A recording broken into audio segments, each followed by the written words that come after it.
Hello everyone, welcome to our CSC academy YouTube channel. आज के इस लेक्चर में हम कंटेस्ट फ्री ग्रामर के कंसेप्ट को स्टडी करेंगे।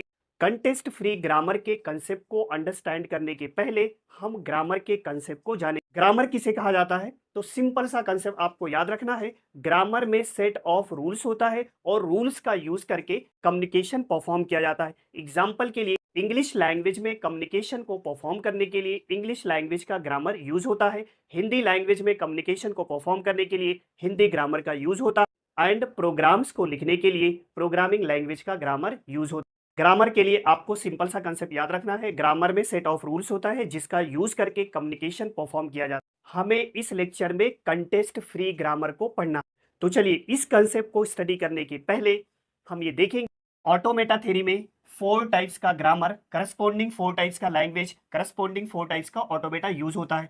फर्स्ट टाइप के ग्रामर को रेगुलर ग्रामर कहा जाता है जिसका यूज करके रेगुलर लैंग्वेज जनरेट किया जाता है और रेगुलर लैंग्वेज को रिकॉग्नाइज करने के लिए फाइनाइट ऑटोमेटा। सेकेंड टाइप के ग्रामर को कंटेस्ट फ्री ग्रामर कहा जाता है जिसका यूज करके कंटेस्ट फ्री लैंग्वेज जनरेट किया जाता है और कंटेस्ट फ्री लैंग्वेज को रिकॉग्नाइज करने के लिए पुश डाउन ऑटोमेटा पीडीए का यूज किया जाता है। थर्ड टाइप के ग्रामर को कंटेस्ट सेंसिटिव ग्रामर कहा जाता है जिसका यूज करके कंटेस्ट सेंसिटिव लैंग्वेज को जनरेट किया जाता है। कंटेस्ट सेंसिटिव लैंग्वेज को रिकॉग्नाइज करने के लिए लीनियर बाउंडेड एलबीए का यूज किया जाता है।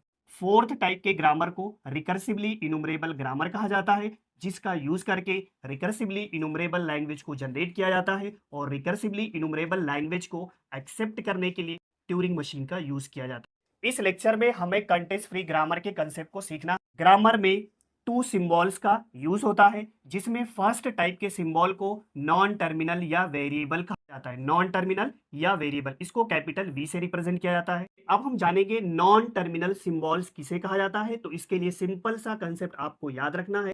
अपर के सिंबल या कैपिटल लेटर के सिंबल को नॉन टर्मिनल सिंबल कहा जाता है। तो इसमें देखिए यहाँ पे डैश वाला भी सिंबल आ सकता है बट कंडीशन क्या रहेगा? अपर केस में होना चाहिए, capital A, capital B, A dash, A double dash. Terminal symbol को रिप्रेजेंट करने के लिए कैपिटल टी का यूज किया जाता है। टर्मिनल सिंबल किसे कहा जाता है? तो सिंपल सा कंसेप्ट आपको याद रखना है। अदर देन कैपिटल को टर्मिनल सिंबल कहा जाता है। टर्मिनल में lower case symbol, digit, operators या स्पेशल सिंबल आ सकता है। सिंबल को आइडेंटिफाई करने के लिए सिंपल सा कंसेप्ट आपको याद रखना है। फर्स्ट आप चेक करेंगे कैपिटल लेटर। अगर वो कैपिटल लेटर का सिंबल है तो वो नॉन टर्मिनल की कैटेगरी में आएगा और अगर कैपिटल लेटर सिंबल नहीं है तो वो टर्मिनल सिंबल हो जाएगा। ये सिंपल सा कंसेप्ट आपको याद रखना है। एग्जांपल के लिए और यहाँ पे एक सिंबल ले लिया डी, इसको आइडेंटिफाई करना है नॉन टर्मिनल या टर्मिनल। कैपिटल लेटर का सिंबल है तो ये नॉन टर्मिनल हो जाएगा। मैंने एक सिंबल ले लिया यहाँ पे सी, ये कैपिटल है तो ये नॉन टर्मिनल हो जाएगा। एक मैंने सिंबल ले लिया टी, ये कैपिटल लेटर में है तो नॉन टर्मिनल हो जाएगा। नेक्स्ट सिंबल मैंने 4 ले लिया। अब आपको आइडेंटिफाई करना है नॉन टर्मिनल या टर्मिनल। आप चेक करेंगे क्या ये कैपिटल लेटर है? नो, तो ये टर्मिनल हो जाएगा। नेक्स्ट मैंने यहाँ पे डॉलर ले लिया। क्या ये कैपिटल लेटर है? नो, तो टर्मिनल हो जाएगा। इस तरीके से आप सिंपली आइडेंटिफाई कर सकते हैं। नेक्स्ट, कंटेस्ट फ्री ग्रामर के कंसेप्ट को अंडरस्टैंड करने के लिए सबसे पहले हम एग्जाम्पल को देखेंगे और उसके बाद में कंटेस्ट फ्री ग्रामर का डेफिनेशन देखेंगे। एग्जाम्पल के लिए मैंने एक कंटेस्ट फ्री ग्रामर यहाँ पे कंसीडर किया। ग्रामर को मैथमेटिकली रिप्रेजेंट करने के लिए 4 एलिमेंट्स रिक्वायर्ड होता है। G is equal to V, T, P, S। देखिए यहाँ पे V नॉन टर्मिनल को रिप्रेजेंट करता है, T टर्मिनल सिंबल को, P production rule, S start symbol. तो फर्स्ट यहाँ पे V सिंबल है। V किसके लिए यूज होता है? नॉन टर्मिनल के लिए। अब हमें इस ग्रामर से नॉन टर्मिनल सिंबल को फाइंड आउट करना है। Non terminal means capital letter के सिंबल को फाइंड आउट करेंगे। देखिए S नॉन टर्मिनल, A भी non terminal, B। Left side में जितने भी सिंबल्स होते हैं वो नॉन टर्मिनल सिंबल्स होते हैं। तो हम यहाँ पे लिख देंगे S, A, B, C। All non terminals इस एरो के लेफ्ट साइड में प्रेजेंट होता है। आप उसको इस तरीके से लिखेंगे। Next, T terminal symbol. इस ग्रामर से हमें टर्मिनल सिंबल्स फाइंड आउट करना है। अदर देन नॉन टर्मिनल को टर्मिनल कहा जाता है। देखिए यहाँ पे ए क्या है? कैपिटल नहीं है तो टर्मिनल। बी भी क्या है? टर्मिनल। ये सी है, सी क्या है? टर्मिनल। और डी भी है टर्मिनल। तो हम यहाँ पे लिखेंगे ए, इस तरीके से लिखेंगे ए comma B comma C comma D. ये टर्मिनल सिंबल हो गया। नेक्स्ट, अब हमें प्रोडक्शन रूल लिखना। तो सबसे पहले हम ये जानेंगे कि इस ग्रामर में टोटल कितने प्रोडक्शन रूल्स है। देखिए इस तरीके से एस ड्राइव्स टू ABC, ये फर्स्ट प्रोडक्शन रूल हो गया, second production rule, third production rule, fourth, fifth, six. Total इस ग्रामर में 6 प्रोडक्शन रूल्स है। देखिए कैपिटल ए और बी का 2 प्रोडक्शन रूल है ये, और A drives to small A capital A और small B, A drives to small A. और अब हमें ईच एंड एवरी रूल की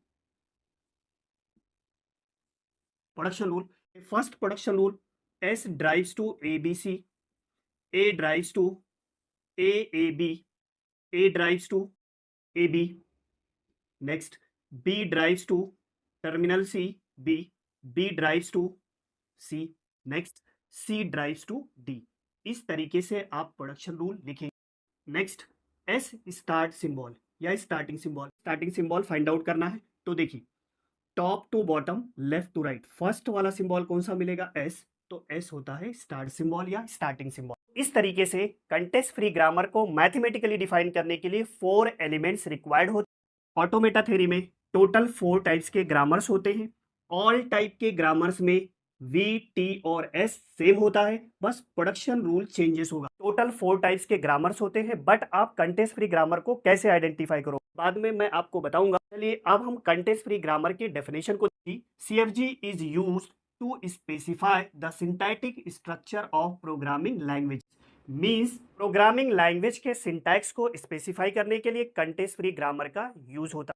इस कंसेप्ट को समझने के लिए मैं एक एग्जांपल लेता हूं। जैसे सी प्रोग्रामिंग लैंग्वेज में मेरे पास एक इंटीजर डेटा है, उसको स्टोर करना है तो हमें वेरिएबल बनाना पड़ेगा। एक वेरिएबल मैंने ले लिया ए, में इस वेरिएबल का डेटा टाइप भी डिक्लेयर करना पड़ेगा। इंटीजर टाइप का डेटा है तो हम यहाँ पे डेटा टाइप क्या लिखेंगे? इंट और सेमीकोलन। इसे डेटा टाइप डिक्लेरेशन इंस्ट्रक्शन कहा जाता है। According to C language first data type होना चाहिए, देन वेरिएबल होना चाहिए। ऐसा तो नहीं होना चाहिए कि फर्स्ट वेरिएबल लिख देंगे और सेकेंड डेटा टाइप। इस टाइप के सिंटैक्स या फॉर्मेट को स्पेसिफाई करने के लिए कंटेक्स्ट फ्री ग्रामर का यूज किया जाता है। Next that consist of non terminals, terminals, production rules and start symbol. Grammar में 4 टाइप्स का एलिमेंट्स प्रेजेंट होता है। कंटेक्स्ट फ्री ग्रामर को मैथमेटिकली रिप्रेजेंट करने के लिए 4 टपल्स मींस 4 एलिमेंट्स रिक्वायर्ड होता है, जिसमें फर्स्ट एलिमेंट V है, सेकेंड T है, थर्ड P है और लास्ट S है। अब ईच एंड एवरी टर्म को हम यहाँ पे डिफाइन करेंगे। V का डेफिनेशन देखिए। V को अब आप कैसे डिफाइन करोगे? तो सिंपल सा कंसेप्ट देखिए, यहाँ पे V में ऑल नॉन टर्मिनल्स है, तो इसको इस तरीके से हम लिखेंगे finite set of non terminal symbol, non terminals, और वेरिएबल भी आप बोल सकते हो non terminal symbols.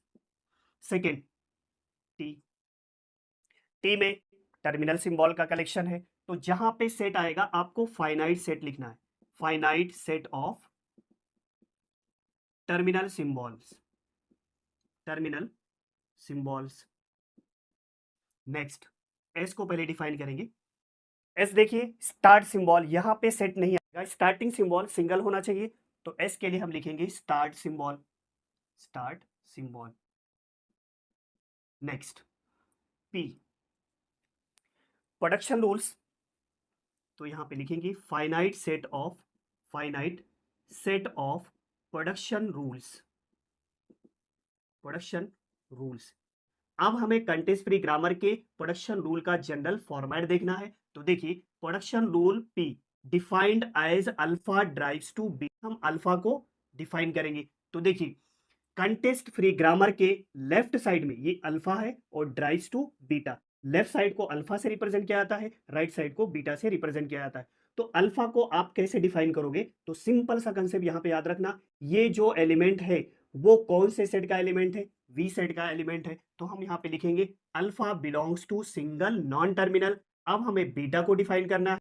Context free grammar के राइट साइड में any symbol any number of times आ सकता है, तो इसका जनरल फॉर्मेट होगा नॉन टर्मिनल V से रिप्रेजेंट करेंगे, यूनियन टर्मिनल से एनी कॉम्बिनेशन के लिए पावर में हम स्टार यूज करेंगे। इसका मतलब है any combination of non terminal और टर्मिनल सिंबल पे स्टार का मतलब 0 और मोर होता है। आप 0 पुट करोगे तो एप्सिलॉन मींस कोई भी सिंबल नहीं आया, तो कंटेक्स्ट फ्री ग्रामर के राइट साइड में एप्सिलॉन भी आ सकता है। इधर 1 पुट करेंगे तो सिंगल नॉन टर्मिनल या सिंगल टर्मिनल आ सकता है। अगर 2 पुट करेंगे तो यहाँ पे 2 का कॉम्बिनेशन, अब 2 के कॉम्बिनेशन में two non terminal, two terminal या one non terminal, one terminal, means कोई भी कॉम्बिनेशन आ सकता है। सिंपल सा कंसेप्ट आपको याद रखना। कंटेस्ट फ्री ग्रामर के प्रोडक्शन रूल का फॉर्मेट इस तरीके से होता है, लेफ्ट साइड में सिंगल नॉन टर्मिनल सिंबल ही आने चाहिए और राइट साइड में कोई भी सिंबल कितने भी नंबर ऑफ टाइम्स आ सकता है। I hope contest free grammar का कंसेप्ट आपको समझ में आ गया होगा। इस तरीके के और लेक्चर्स के लिए आप हमारे चैनल को सब्सक्राइब कर सकते हैं, आप बाकी फ्रेंड को शेयर भी कर सकते हैं। तो मिलते हैं नेक्स्ट लेक्चर में। Thanks for watching, thank you so much.